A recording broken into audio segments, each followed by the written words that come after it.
Hello everyone, नमस्ते, राम राम। कैसे हैं आप सब लोग? आशा करता हूँ आप सभी लोग अच्छे होंगे। तो आज का हमारा जो क्लास है क्लास 10th के लिए मैथ्स एनसीईआरटी एक्सरसाइज 1.3 सॉल्यूशन देखेंगे। उससे पहले जो भी आज पहली बार ये वीडियो देख रहे हैं, एक्सरसाइज 1.3 का इंट्रो देख लें, ठीक है। अगर आपने नहीं देखा है किसी कारणवश तो वीडियो का लिंक डिस्क्रिप्शन बॉक्स में नीचे दे रखा है। और जिसको भी क्लास 9th का रेशनल और इरेशनल भूल चुका है वो भी उस वीडियो का लिंक मैं डिस्क्रिप्शन बॉक्स में डाल देता हूँ, आप देख लेना वहाँ भी, ठीक है। उसको जरूर देखिए, उसके बाद इसको देखिए, तब आपको समझ में आएगा आप क्या पढ़ रहे हो क्या नहीं पढ़ रहे हो, ठीक है। तो शुरू करते हैं पहले क्वेश्चन से। क्या है? Prove that √5 is irrational. तो मैंने आपको √2 का इरेशनलिटी प्रूव करके दिखाया था। ठीक वैसे ही √5 का और जितने भी नॉन परफेक्ट स्क्वायर नंबर हैं, जो परफेक्ट स्क्वायर नंबर नहीं है, पूर्ण वर्ग संख्याएं नहीं हैं, अगर वो स्क्वायर रूट में आ जाते हैं, जितने भी स्क्वायर रूट में अगर आ गए, 5 आ गया, 3, 2, 7, 8, 10, 11, ऐसे जितने नंबर हैं जो भी परफेक्ट स्क्वायर नंबर नहीं है, पूर्ण वर्ग संख्या नहीं है, वो अगर स्क्वायर रूट में आ जाते हैं, करनी में आ जाते हैं, तो उनको इरेशनल कैसे प्रूव करना है, सिर्फ और सिर्फ एक ही तरीका था जो आपको मैं बता चुका हूँ, मेथड ऑफ कंट्राडिक्शन। विरोधाभास की युक्ति लगा के हम उसको प्रूव कर सकते हैं, ठीक है।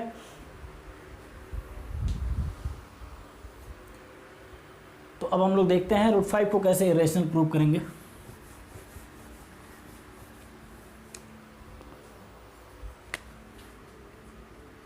√5 को इरेशनल प्रूव करना है। मान लेते हैं कि ये एक रेशनल नंबर है, ठीक है। क्या है? परिमेय संख्या है। तो लिखेंगे क्या?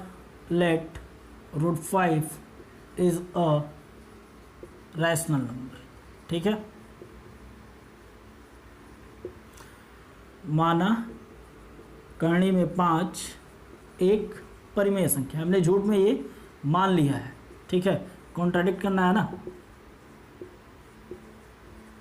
और रेशनल नंबर कैसे होते हैं आपको मैंने बता रखा है, P/Q के फॉर्म में हो, P एंड Q क्या हो? इंटीजर्स हो कोई, ठीक है, और Q = 0 हो, तो ये रेशनल नंबर होते हैं। और रेशनल नंबर मैंने आपको ये भी बताया था कि P और Q कैसे नंबर होते हैं, P एंड Q आर को प्राइम नंबर्स, को प्राइम नंबर्स, सह अभाज्य संख्याएं।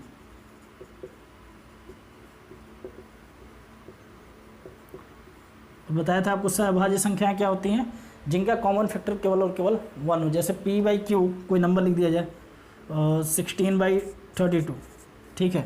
तो आप बोलोगे सर ये भी परिमेय संख्या है, ये भी रेशनल नंबर है, बिल्कुल है परिमेय संख्या, लेकिन इस बात का मतलब क्या है कि P और Q को प्राइम नंबर हो कि इन दोनों का कॉमन फैक्टर केवल 1 हो, मतलब SCF इनका 1 आना चाहिए। इसका अगर SCF देखा जाए तो 16 आ जाएगा, और इसका भी SCF मतलब क्या,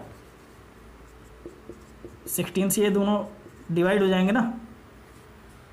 कॉमन फैक्टर क्या आ रहा है? 16 आ रहा है, तो ये को प्राइम नंबर नहीं है। अगर इनको इसके स्मॉलेस्ट फॉर्म में लिख दिया जाए, इसको सबसे छोटे रूप में कर दिया जाए काट के, जैसे 16 × 16 16, 16 दूना 32, 1/2 अगर आ जाए, तो 1/2 अब इनका अगर कॉमन फैक्टर निकाला जाए, इनका SCF निकाला जाए तो क्या आएगा?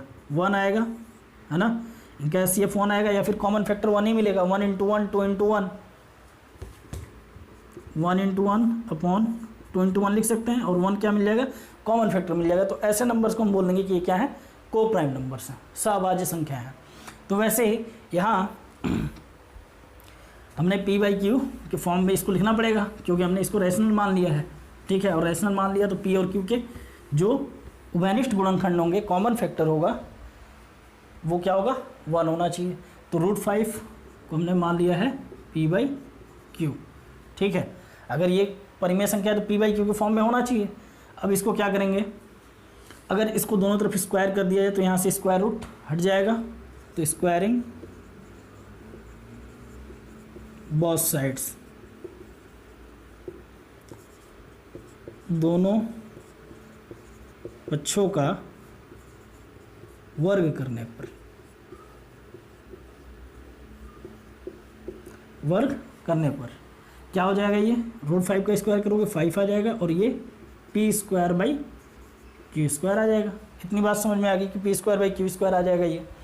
अब क्यू स्क्वायर को अगर इधर लाएं तो क्या हो जाएगा, 5 square equal to P square, या फिर लिख सकते हैं Q square equal to P square by 5, ये भी लिख सकते हो आप।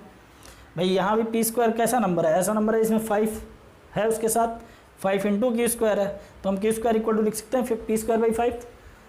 तो इस बात का मतलब ये हो गया कि पी स्क्वायर 5 से डिविजिबल है, 5 से कट सकता है पी स्क्वायर, इसलिए यहाँ लिखेंगे 5 डिवाइड्स पी स्क्वायर, है ना, पी स्क्वायर को 5 विभाजित कर सकता है। तो यहाँ फिर लिख देंगे सो 5 ऑल्सो डिवाइड्स पी।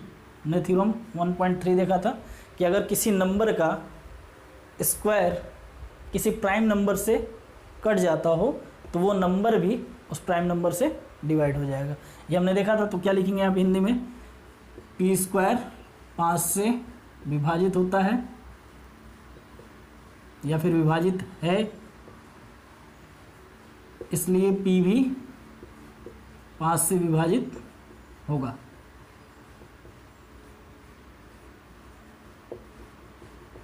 ठीक है, इतनी बात समझ में आ गई। अब अगर p भी 5 से विभाजित होगा, p भी 5 से डिवाइड होगा, तो इसका मतलब p कैसा नंबर होगा। अब मान लो कोई नंबर है, मैं बोलूँ कि 20 जो है 5 से डिवाइड हो रहा है, तो ये क्यों हो रहा है डिवाइड, क्योंकि इस 20 में कहीं ना कहीं 5 भी है, इसके फैक्टर में 5 भी होगा, तभी ये 5 से डिविजिबल होगा। 20 का अगर प्राइम फैक्टराइजेशन किया जाए, अभाज्य गुणनखंड किया जाएगा, तो इतना आएगा, और 5 से डिवाइड करेंगे तो 5 से 5 कट जाएगा। बात समझ रहा हो कि इस नंबर से 5 से डिवाइड होने के लिए किसी नंबर को, उसमें भी, उस नंबर में भी, उसके फैक्टर में भी 5 होना चाहिए, तभी तो डिवाइड होगा, नहीं तो डिवाइड नहीं हो सकता। तो इसका मतलब अगर p डिवाइड हो रहा है, p डिवाइड हो रहा है तो कुछ ऐसा होगा 5 इंटू पी बाई 5, तभी तो 5 से 5 कट जा रहा है और p बच जा रहा है। ठीक है, तो इसलिए हम क्या करेंगे, p को कैसे लिख देंगे, 5c, 5c 5d कुछ भी लिख लो, है ना, p को हमने मान लिया 5c। अब इसको इक्वेशन 1 नाम नहीं दिया, चलो इक्वेशन 1 यही ले लेते हैं। ठीक है, इस इक्वेशन में p की वैल्यू रखी जाए इक्वेशन नंबर 1 में, तो क्या हो जाएगा, वो p equal to 5c in equation 1। समीकरण 1 में p बराबर 5 रखने पर क्या हो जाएगा, देखो 5q square equal to 5c का स्क्वायर, तो 5q square equal to 25c square, q square equal to 5 को उधर ले जाओ, 25c स्क्वायर बाई 5, और ये कट के क्या हो जा रहा है 5c स्क्वायर। तो q स्क्वायर इक्वल टू क्या आ गया, 5c स्क्वायर। ठीक है, अब यहाँ भी इस चीज़ को समझो आप, इतना आप नोट कर लो, वीडियो को पॉज करके मैं इधर किनारे करता हूँ। ठीक है,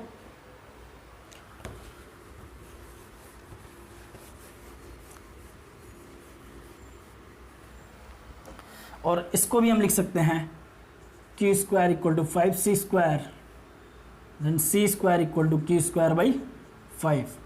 ठीक है, तो अब q स्क्वायर 5 से डिविजिबल है, तो इसका मतलब q भी 5 से डिविजिबल होगा। तो यहाँ फिर लिखेंगे 5 डिवाइड्स q स्क्वायर, सो 5 ऑल्सो डिवाइड्स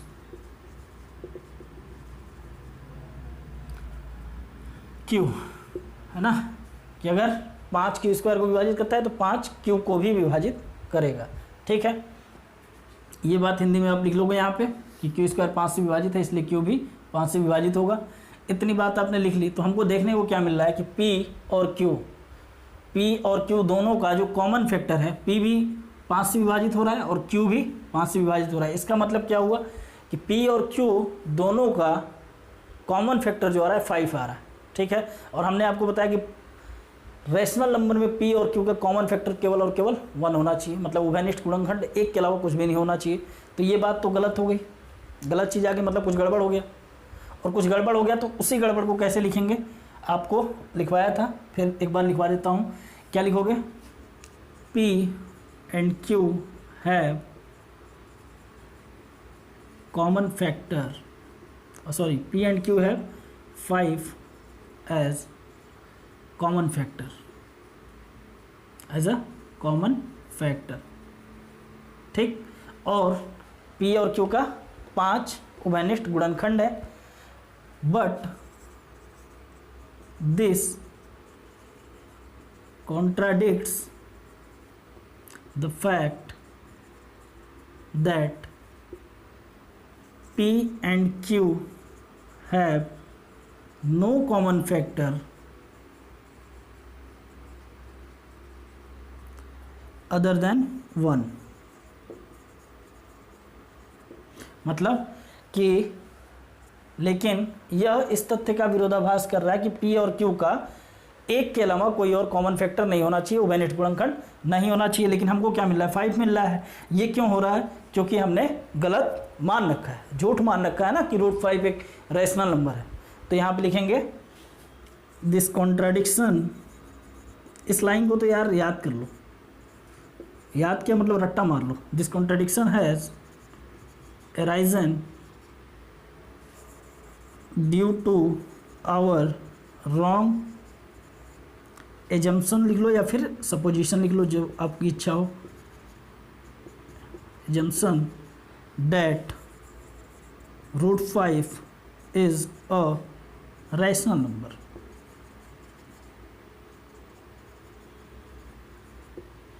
है ना?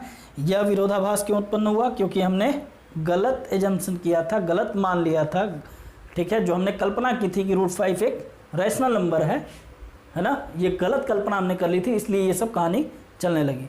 अब जब हमने गलत मान लिया कि √5 एक रैशनल नंबर है, तो सही क्या होगा? सही ये होगा √5 इज अ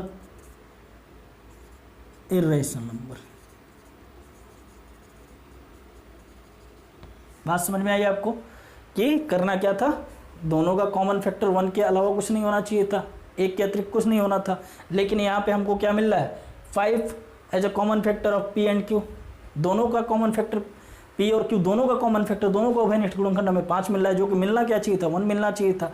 तो ये बात यहाँ पे गलत हो रही है कि इसलिए ये कंट्राडिक्शन अराइज हुआ है। ये विरोधाभास क्यों उत्पन्न हो रहा है? क्योंकि हमने गलत मान रखा है कि √5 एक रैशनल नंबर है। इसलिए सही क्या होगा? This implies that √5 is a irrational number. ठीक है। इस चीज़ को अगर हिंदी में लिखना हो तो यहाँ लिख देता हूँ मैं किनारे,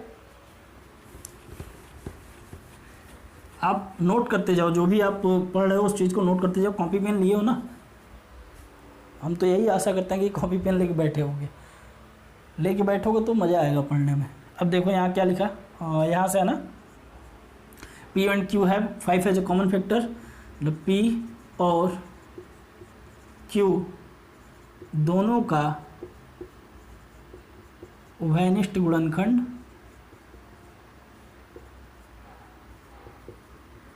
गुणनखंड 5 है, जो कि इस तथ्य का विरोध कर रहा है, इस तथ्य का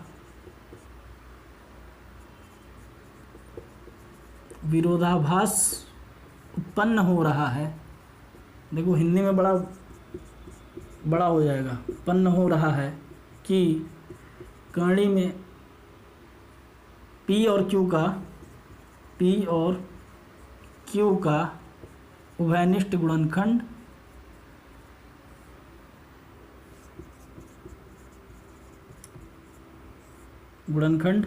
1 के अतिरिक्त 1 के अतिरिक्त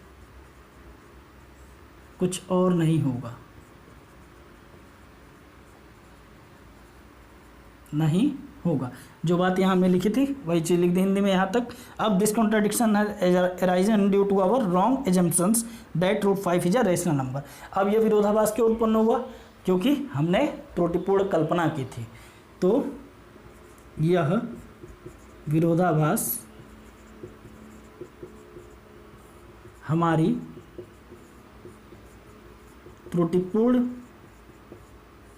कल्पना के कारण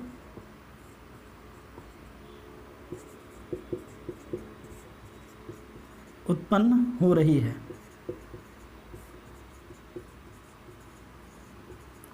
है, कि कहानी में 5 एक परिमेय संख्या है। यही तो हमने त्रुटिपूर्ण कल्पना की, परिमेय संख्या है, अर्थात सही क्या है, कहानी में 5 एक अपरिमेय संख्या है।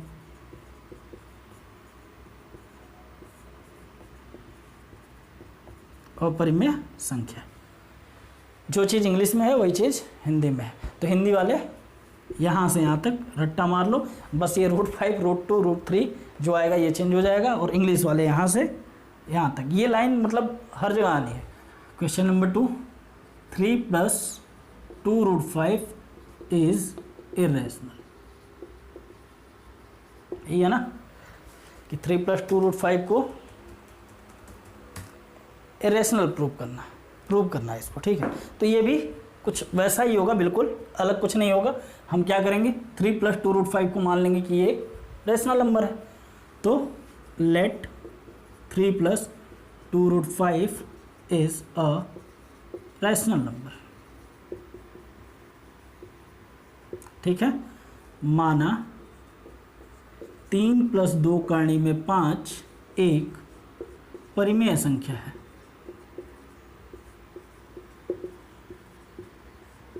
ठीक है, ये हमने मान लिया। तो मान लिया तो इसको परिमेय संख्या के रूप में दिखाएं फिर। 3 + 2 √5 = p/q। भाई अगर परिमेय संख्या है तो इस रूप का होना चाहिए। चलो अच्छी बात है, इस रूप का हो गया। अब स्क्वायर करने की आवश्यकता दिख रही है क्या?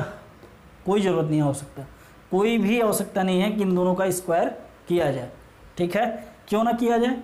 क्योंकि हमको मालूम है √5 एक इरेशनल नंबर, अभी हमने प्रूव किया इस चीज़ को, ठीक है। अब देखो क्या किया जाएगा, 3 को उधर ट्रांसपोज करें अगर, तो 2 √5 = p/q - 3, और 2 को भी अगर ले जाएं तो √5 = 1/2 p - 3q/q, इतना होगा, या फिर p - 3q/2q होना चाहिए, बिल्कुल।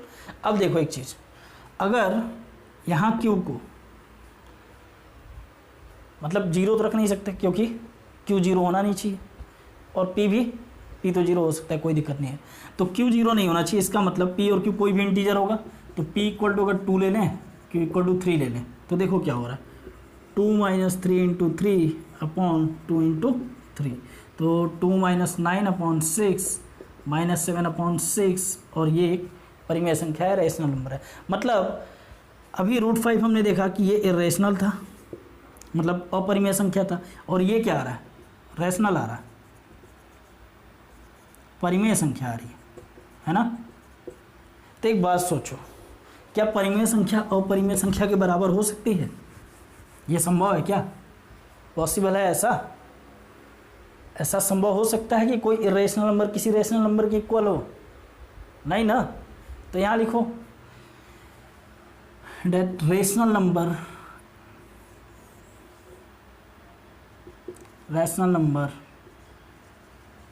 cannot be equal to irrational number।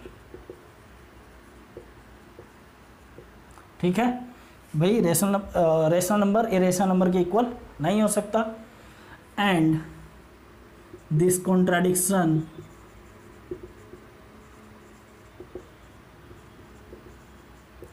has arisen due to our wrong, देखो वही लाइन फिर चल रही है जो लाइन मैं बोला हूँ, रट लो, to our wrong assumptions that 3 + 2 √5 is a rational number।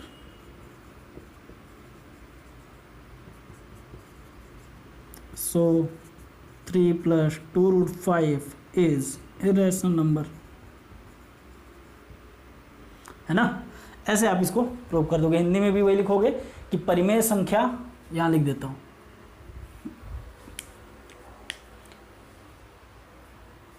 English वाले लिख लेना भाई, इसको नोट कर लेना, मिटा रहा हूँ।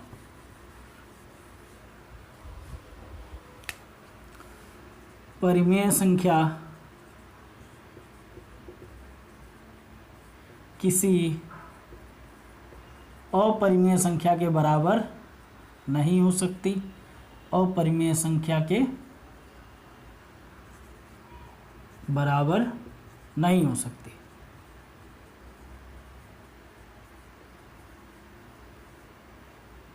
यह विरोधाभास उत्पन्न हो रहा है क्योंकि हमने एक त्रुटिपूर्ण कल्पना की है कि ये एक रैशनल नंबर यानी परिमेय संख्या है, अर्थात ये एक इरेशनल नंबर है, अपरिमेय संख्या है। ठीक है, ये सेकंड नंबर का क्वेश्चन था। थर्ड नंबर का क्वेश्चन देखते हैं। अच्छा लगता है तो लाइक करो, शेयर करो, सब्सक्राइब करो। कोई दिक्कत है तो कमेंट करो, पूछो। ठीक है, आपको कमेंट बॉक्स में रिप्लाई भी मिल जाएगा। शेयर करो और ठीक है। तीसरा नंबर का क्वेश्चन देखते हैं। तो ये भी नहीं चल रहा। Prove that the following are irrationals. सिद्ध कीजिए कि ये सब दिए हुए जो संख्याएं दी हुई हैं ये सभी इरेशनल है। हाँ, तो पहला क्या है, 1/√2, 1/√2। ठीक है, तो सारे क्वेश्चंस वैसे ही होने हैं। दूसरा भी लिख लेता हूँ यहाँ, और तीसरा यहाँ पे 6 + √2, 7√3 या 5। ठीक है, अब इन सबको हमको प्रूव करना है कि ये इरेशनल है या नहीं है। तो सेम काम होगा जो उधर हुआ है पूरे एक्सरसाइज के लिए, मतलब पहले और दूसरे क्वेश्चन के लिए, वही इनके लिए भी होगा। तो ये आप कर लोगे, ये आपको खुद ही करना है। ठीक है, और इसको भी आपको खुद ही करना है, ये मैं आपको बता देता हूँ। ठीक है, तो जैसे ये होगा वैसे ही ये भी होगा, और वो तो आपको बताया हूँ किससे पहले वाला जैसे हुआ है। तो 1/√2 है, तो let 1/√2 is rational number, is rational. ठीक है, माना 1/2 एक परिमेय संख्या है। ठीक है, let 1/√2 is a rational number. ठीक है, तो अगर ये रैशनल नंबर है तो ये कैसा होना चाहिए, p/q के फॉर्म में होना चाहिए। और अगर इसको पकड़ के उलाट दिया जाए, मतलब व्युत्क्रम कर दिया जाए इसका, तो √2 = q/p हो जाएगा। भैया √2 ऊपर जाएगा तो q भी तो ऊपर जाएगा।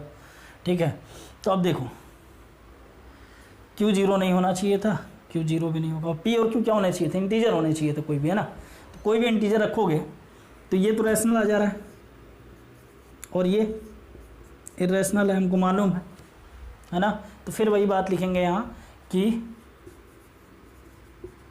Rational number can not be equal to irrational number. This contradiction, मतलब ये बराबर तो हो नहीं सकता, तो ये विरोधाभास उत्पन्न क्यों हो रहा है। दिस कॉन्ट्राडिक्शन हैज़ अराइजन, उत्पन्न क्यों हुआ, क्योंकि हमने गलत माना था। Has arisen due to our wrong supposition. Supposition या जंक्शन दोनों एक ही बात है। Supposition that 1/√2 is a rational. यह विरोधाभास उत्पन्न क्यों हुआ, क्योंकि हमने मान रखा है 1/2 एक परिमेय संख्या है। तो जब परिमेय संख्या नहीं है, हम देख रहे हैं कि परिमेय संख्या अपरिमेय संख्या के बराबर नहीं हो सकती, तो इसका मतलब क्या है कि 1/√2 इज अ इरेशनल नंबर। बस खत्म, ये ना सोचो बहुत बड़ा है, इतने ही में ये काम फाइनल है। ठीक है, तो अगर समझ में आया, अच्छा लगा तो वीडियो को फिर से एक बार लाइक करो, शेयर करो, सब्सक्राइब करो, कमेंट करके हमें बताओ कि वीडियो में अगर कोई दिक्कत हो तो उसको भी सही की जाए, और जो आपको प्रॉब्लम हो उसको, और बेल आइकन दबाना ना भूलें जिससे कि आपको नोटिफिकेशन मिलती रहे और आप निरंतर पढ़ते रहें। ठीक है, जय हिंद, जय भारत।